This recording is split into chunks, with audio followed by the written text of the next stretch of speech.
What's up, my YouTube fam? I'm back. This is Larry with Invest and Build Your Credit and Wealth. This is the channel to give you the real deal about credit. We don't come up here with no gimmicks. We're talking about factual information.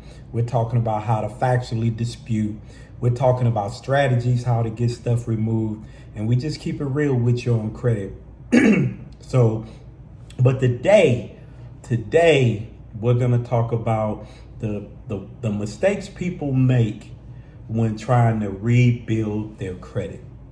And we're just going to talk about that. We're just going to keep it real, and we're going to be honest with ourselves, and we're just going to be honest when it comes to building your credit and the mistakes people make. But hey, if you like this content, you know the deal. Please subscribe, hit the bell, and hit the thumbs up till you like this video. So let's talk about mistakes people make. But first, you need to understand that when you're rebuilding a negative credit report, we're not talking to people that just don't have any credit. We're talking about people that have, for some reason, it could have been divorce, loss of job, death in the family, a lot of different reasons why, people end up defaulting on loans and having financial issues, which cause their credit scores to dip, or negative information to start being placed on their credit report. So people want to repair. They're in a better financial situation. They say, okay, I want to start repairing my credit, right? You have to understand that people get fixated on your credit score. And in our industry as credit repair, which I try to get away from that when I'm talking to clients, our industry, how do you get clients? You get clients by saying, this is your credit score. I can help you improve your score, right? But it's more to credit repair than just removing negative items. Some people, you could get some negative items removed and be wondering why your credit score is not moving up. It's because you're not putting new and positive information on your credit report. I've had people call me and say, hey, I have a 670. I got good credit information. But then if you look at their credit report, they may have 4 or 5 negative outstanding debts on their credit report. Listen, let me be clear when I tell you this. And you have to be honest. If I came to you and I had a 700, let's just say a 700, but you're reviewing my credit report and you have 4 or 5 items that you defaulted on that you still owe. Now let's be honest. Are you gonna, if I walk there and say I want a $10,000 loan, are you gonna give me that $10,000 loan? No, you're not. Because based on the information, you have debts that are outstanding that you haven't taken care of. What would make me think that you're gonna treat me any different than you treated these other 3, 2, 4 different creditors? When you apply for credit, there's a system that flags certain things on your credit report. You could have a 700, but it may flag any derogatory information. It could for any charge off. Do you have any outstanding charge off? That outstanding charge off, man, boop, you got denied. Remember, everything we're doing now is electronic. People are not looking at your credit report. They put it in, they have their credit scoring system or their system that's gonna look at your credit report and the information on your credit report to determine if you're gonna get approved for a loan or for a credit card or whatever. You also have to understand, some people they look at that overall FICO score, but you do have other scores. You have a mortgage FICO score, you have a credit card FICO score, you have an auto loan FICO score. And within you have different scoring modules, FICO 8, FICO 9, FICO 10, 10 plus, FICO 4. You have other FICO scores, and all of them score certain items on your credit report different. That's why when you look at your credit report, they could all be reporting the same thing, but the score is not going to be the same. It's because they score things different. They score everything. Each credit model is going to score something different. But this is the problem most people have when they're trying to rebuild credit, right? Some people make the mistake, they try to build credit with credit that they're not at that level at. They're trying to apply for a Capital One card that is an upper echelon card, or a Discover card, or a Citibank card, or Wells Fargo card, or a Bank of America card, or some Navy Federal cards, right? Listen, if you're building your credit and you have negative, you got to start from the bottom. You're going to have to sometimes take those cards that you don't like to take. You're going to have to sometimes get a secure card. You're going to have to apply for maybe a fingerhut account. You may have to get on there and get you some self-lender accounts. You got to change your behavior. And what creditors look at is how you change your behavior, right? So I'm going to give you a brief story. So I, back in 2008, had bought a house. I was living in Ohio at the time, bought a house, new car, credit card, Chase cards. They had like 2 Chase cards. They had a bunch of credit cards. And then I lost my job because the housing market crashed. So, I ended up going back to school, doing all that stuff, but I just had a lot of debt. I ended up moving back home to Texas, and eventually, was finishing up school and then got a job. Next thing you know, I had a loan that I got through my job at the credit union, garnished my wages, right? In the state of Texas, I'm pretty sure they can't garnish your wages, but the corporate office was not in Texas.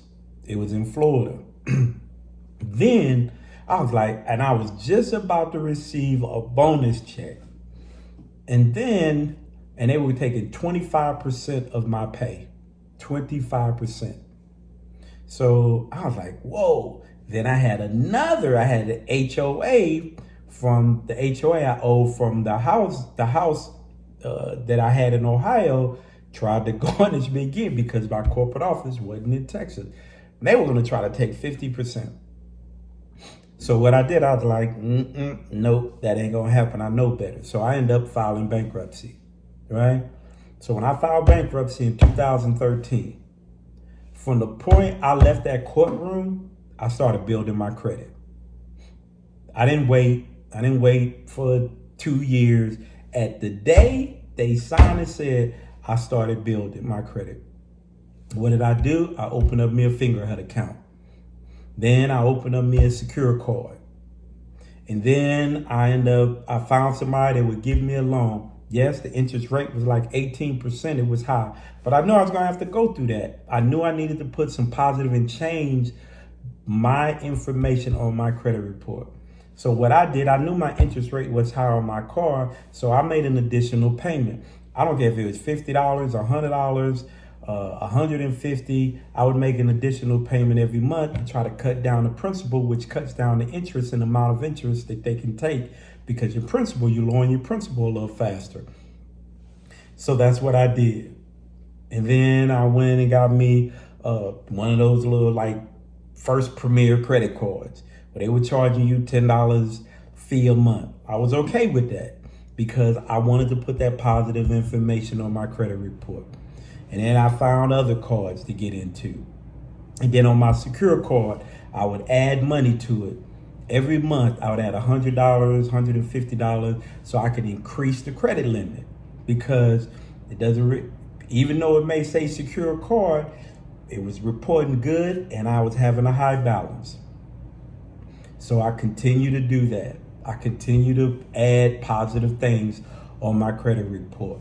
I kept adding the card here and there, right? And I kept trying to flood my credit report with good information.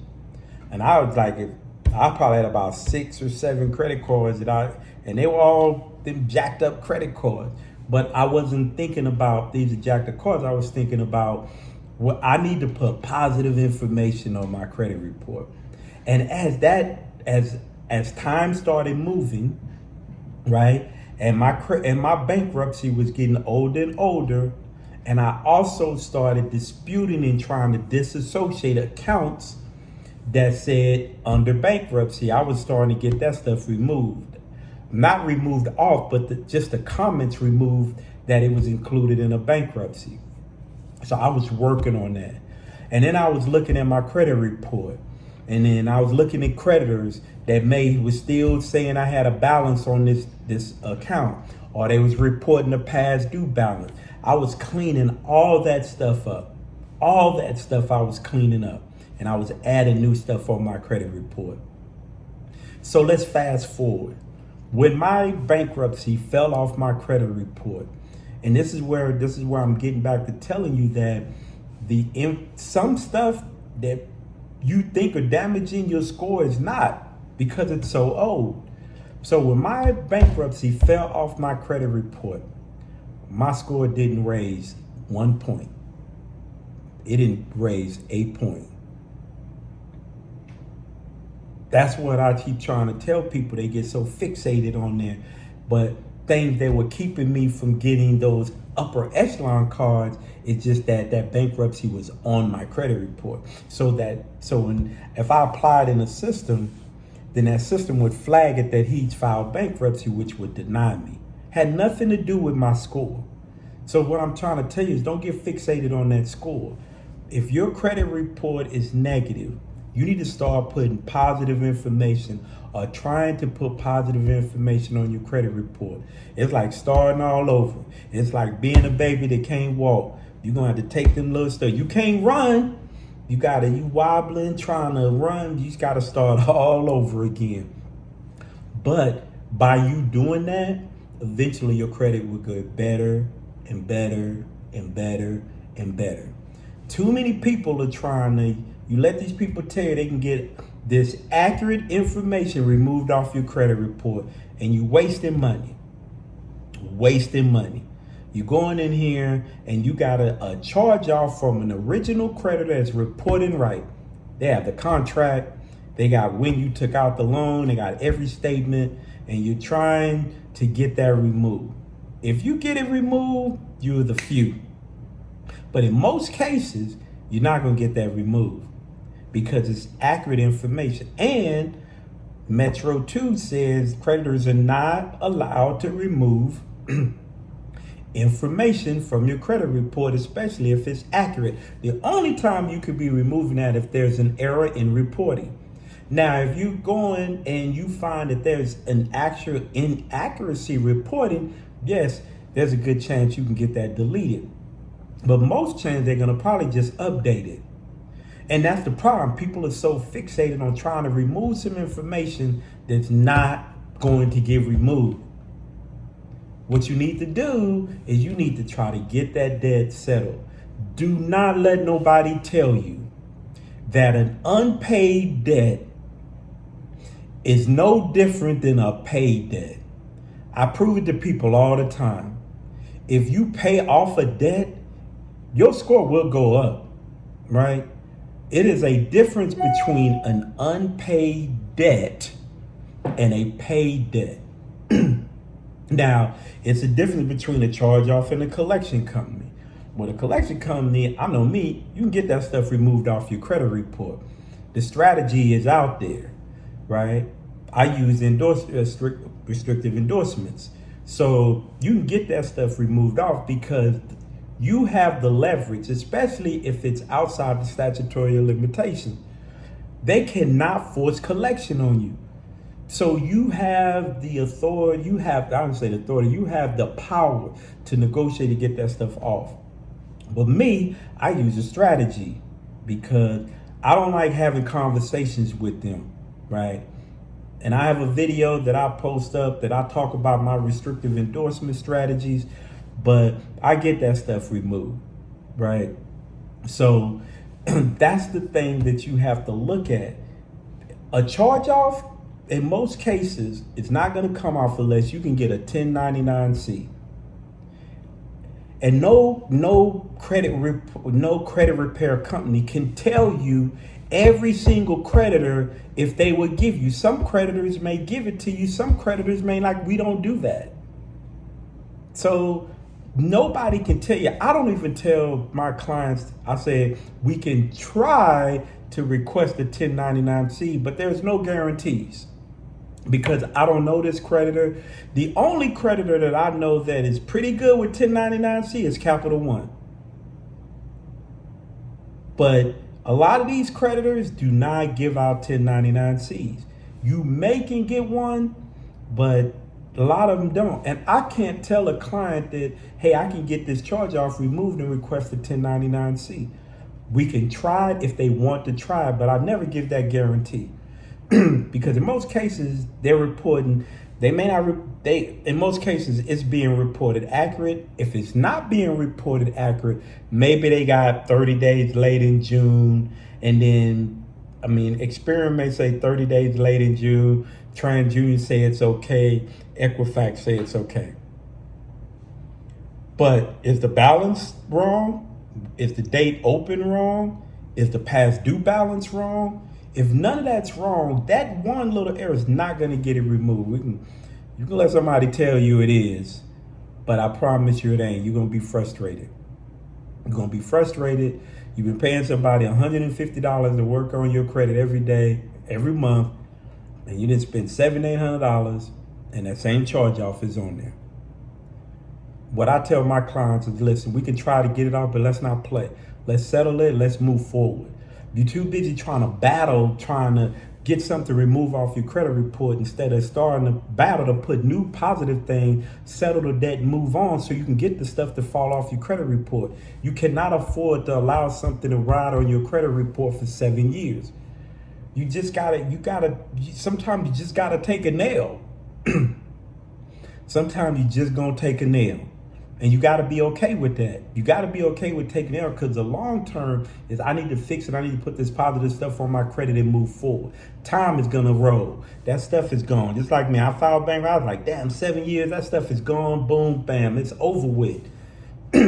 So understand that. Quit trying to fight a system and keep putting yourself further and further back. Look, take care of this stuff. If you can't get it removed off, don't play with it. Hey, let me settle. Charge off, I said, settle it for less than the amount, because it's most likely not going to come off.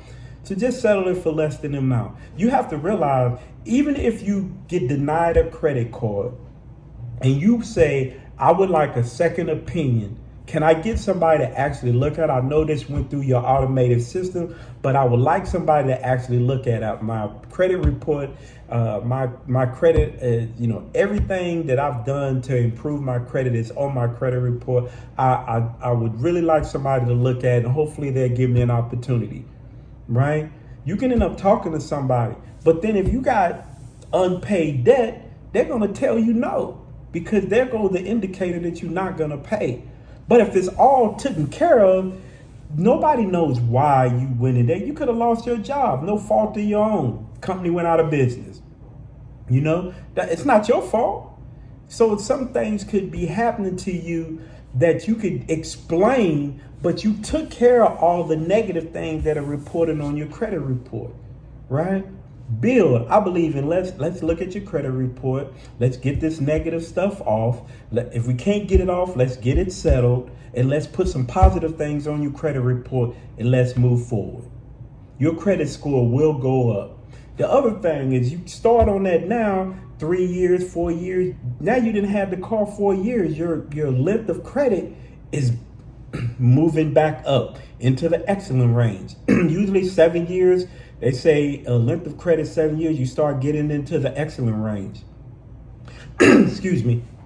So by waiting, fighting, waiting, not doing the things, you're just punishing yourself. You're just prolonging a process you could have fixed a long time ago. I really wanted to talk about this because it's just so many people and clients that I deal with that battle. You have to understand this, and I tell every single client, you allowing that stuff to ride out on your credit report and to not fix the things you need to fix, not settle the things you need to fix, you're losing money every month. Every month, you don't think you. Because most of y'all, if you're doing that, you got high interest credit cards, you probably got a card that's got a high interest. You could have a mortgage with a little bit higher interest. All that is money down the drain. And if you figure out how much money you're losing every month, you could have paid that debt off and got that debt cleared up and moved forward. You're more likely to get that debt removed off your credit report if it's settled than unsettled. And that's just the fact of the matter. So I really wanted to come on in and just say, quit trying to battle a system that's been in place that in most cases you're not going to win. That's why, and that's why I'm different about how I approach credit repair. I'll look at what what does Metro 2 say? What does the Fair Credit Reporting Act say? And then I go after it. But I'll tell clients, they be like, hey, I want to get this charge off removed. Okay. Let me look and see, is it reporting inaccurate?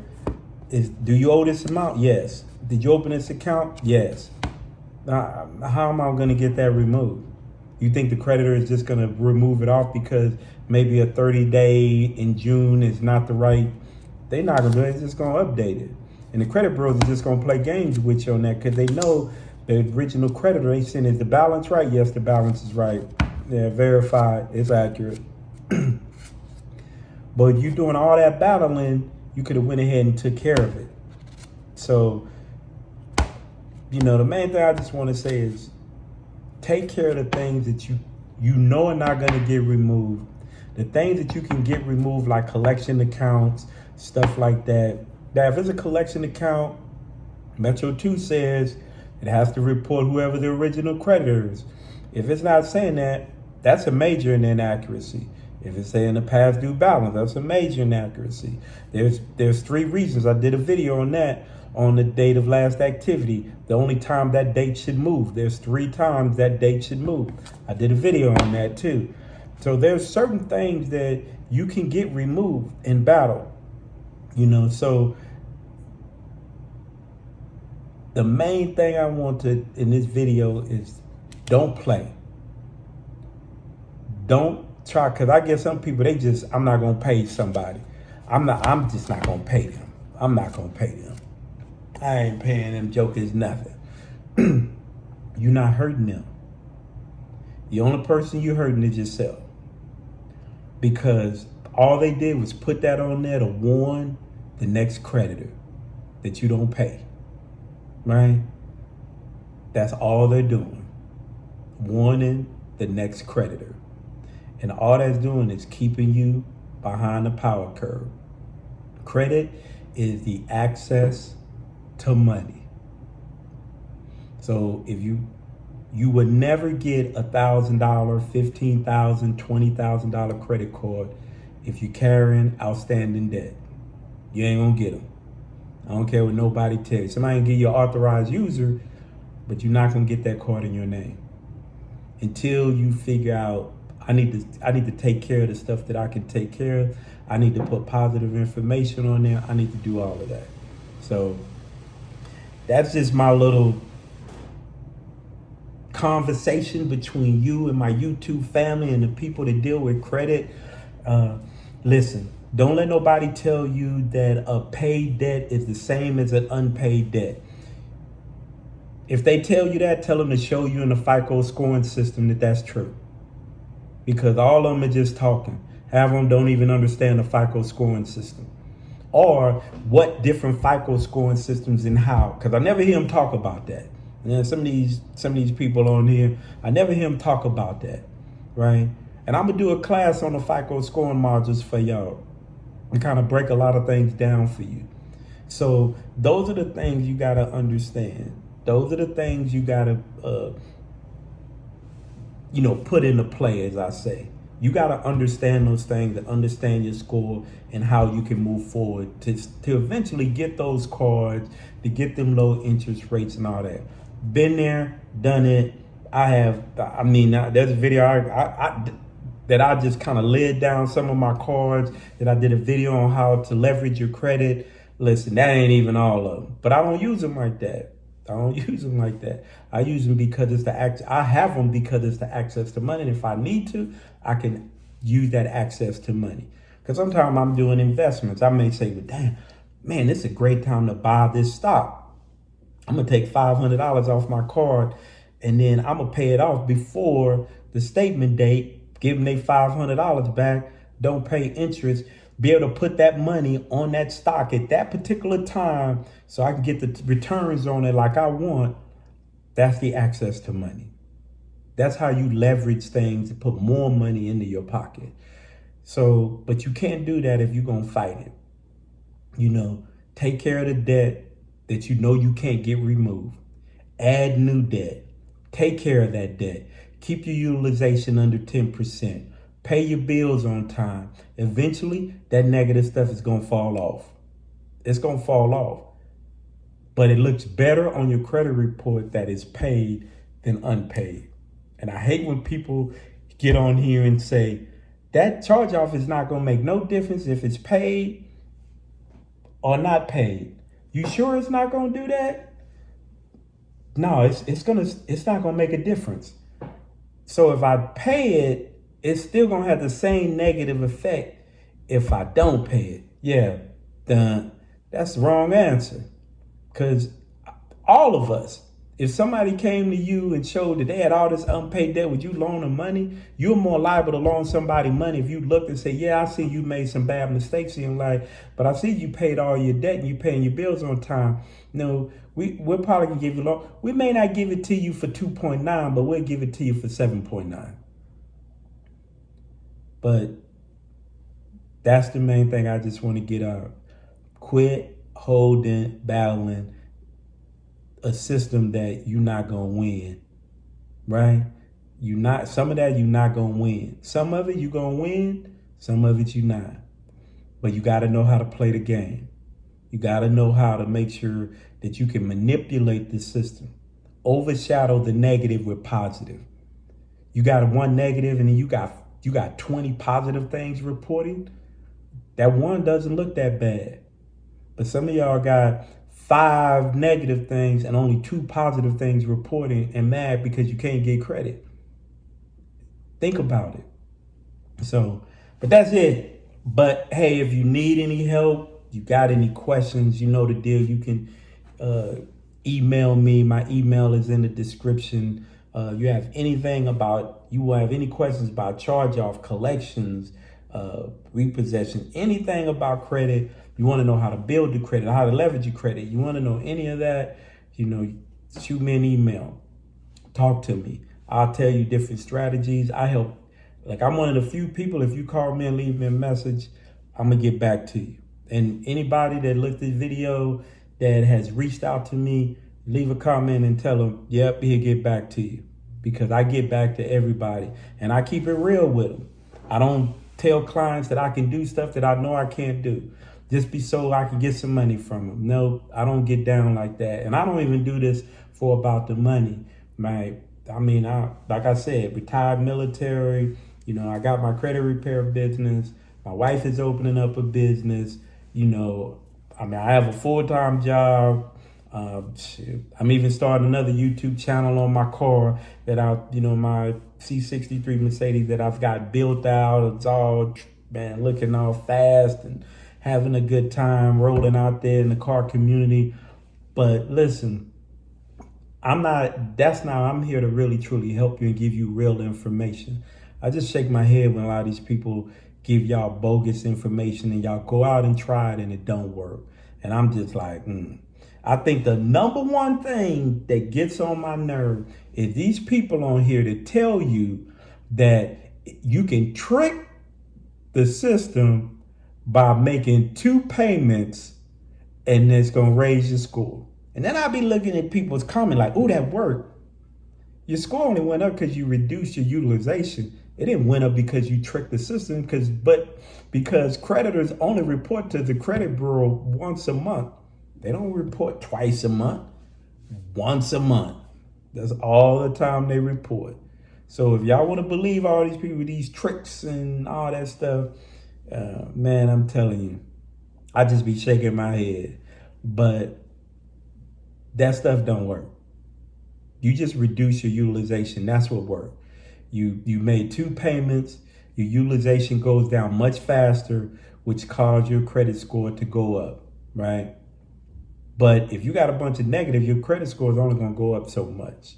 So eventually your credit score is going to get limited because of the negative information that's reported on your credit report. It's going to hit a wall at some point, right? And that's sometimes I get those calls to be like, man, I can't, my score won't go over 685 or 690. I'm trying to get that 700. And I look at their credit report, they got 2 outstanding debts. Dude, take care of these 2 outstanding debts, you'll hit that 700. But anyway, I just want to reach out to y'all. I'm definitely going to be getting some more videos out. I'm definitely going to be pumping more and more and more out. I keep saying that, but I'm dedicated, man. I'm dedicated. I'm dedicated. I'm dedicated. So, but anyway, this is Larry with Invest and Build Your Credit Wealth. I'm telling you my company name. Well, my company name is Advanced Loan Credit Services.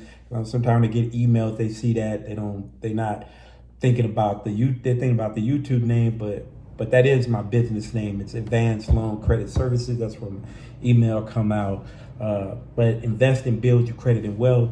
That's my YouTube channel name. And hey, thank you for hanging out. Please hit the thumbs up, subscribe, share, like, all those type of things. I appreciate you hanging out with me, and it's my job to bring you more and better information, and that's what I'm gonna be doing. How to build your credit, what best way to build your credit, how to get collection counts off, what are the best strategies for charge-offs, all that type of stuff.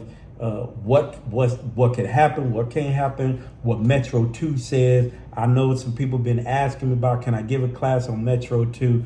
I'm going to give you a class on Metro 2. I'm going to get that out there too. So I appreciate y'all from hanging out. Thank you. Please subscribe. And I'm coming back with some real bona fide information to get y'all back on y'all credit. Get y'all back on y'all credit scores, all that. All right, take care. I'll see you in a minute.